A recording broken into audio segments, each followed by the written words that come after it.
السلام علیکم ورحمۃ اللہ وبرکاتہ نحمده ونصلی علی رسولہ الکریم اما بعد۔ آج کا سبق سن لیجئے۔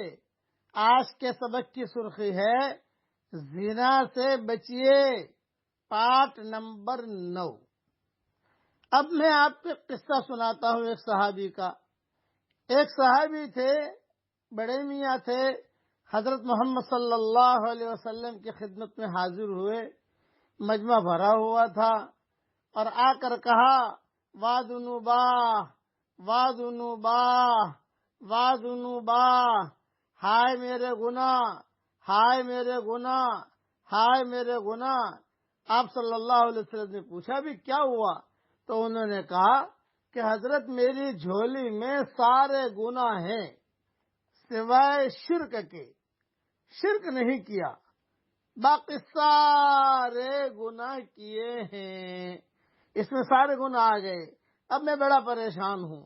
تو آپ صلی اللہ علیہ وسلم نے ایک دعا ان کو 3 مرتبہ پڑھوائی اور کہا کہ قم قد غفر اللہ لک، کھڑے ہو جاؤ، اللہ تعالیٰ نے تمہارے گناہ معاف کر دیے۔ وہ دعا میں آپ لوگوں کو پڑھا رہا ہوں تاکہ کسی سے کوئی چوک ہو گئی ہو، زناکاری ہو گئی ہو، شراب پی لیا ہو، شراب پی لی ہو، کوئی بھی گناہ کیا ہو تو دل سے معافی مانگے، اللہ کے ذات سے امید ہے کہ اللہ تعالیٰ اسے معاف کرے گا۔ اب میں جو پڑھا رہا ہوں وہ پڑھ لیجئے، پڑھیے میرے ساتھ۔ اللہم مغفرتک اوسع من ذنوبی ورحمتک ارجع عندی من عملی۔ اللہم مغفرتک اوسع من ذنوبی ورحمتک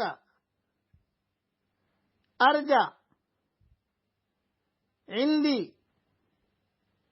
من عملی۔ اللہم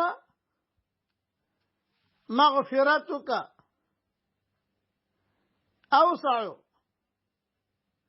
من ذنوبی ورحمتک ارجع عندی من عملی۔ یہ 3 مرتبہ پڑھوا لیا جو حضور صلی اللہ علیہ وسلم نے ان کو پڑھوایا تھا۔ ترجمہ پڑھ لیجئے۔ اے اللہ، تیری مغفرت میرے گناہوں سے زیادہ وسعت والی ہے اور مجھے اپنے عمل سے زیادہ تیری رحمت کی امید ہے۔ فضیلت بھی سن لیجئے۔ ایک آدمی نے حضرت محمد صلی اللہ علیہ وسلم کی خدمت میں حاضر ہو کر 2 یا 3 مرتبہ کہا، ہائے میرے گناہ، ہائے میرے گناہ۔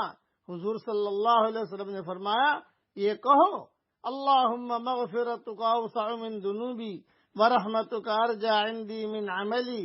اس نے یہ کلمات کہے، حضور نے فرمایا دوبارہ کہو، اس نے دوبارہ وہی کلمات کہے، حضور صلی اللہ علیہ وسلم نے فرمایا پھر کہو، اس نے پھر وہی کلمات کہے، تو آپ صلی اللہ علیہ وسلم نے فرمایا اٹھ جا، اللہ نے تیری مغفرت کر دی ہے۔ یہ حدیث میری کتاب مومن کا ہتھیار صبح کی جو دعائیں ہیں اس میں صفحہ نمبر 568 پر میں نے لکھی ہے، آپ وہاں دیکھ لیجئے گا۔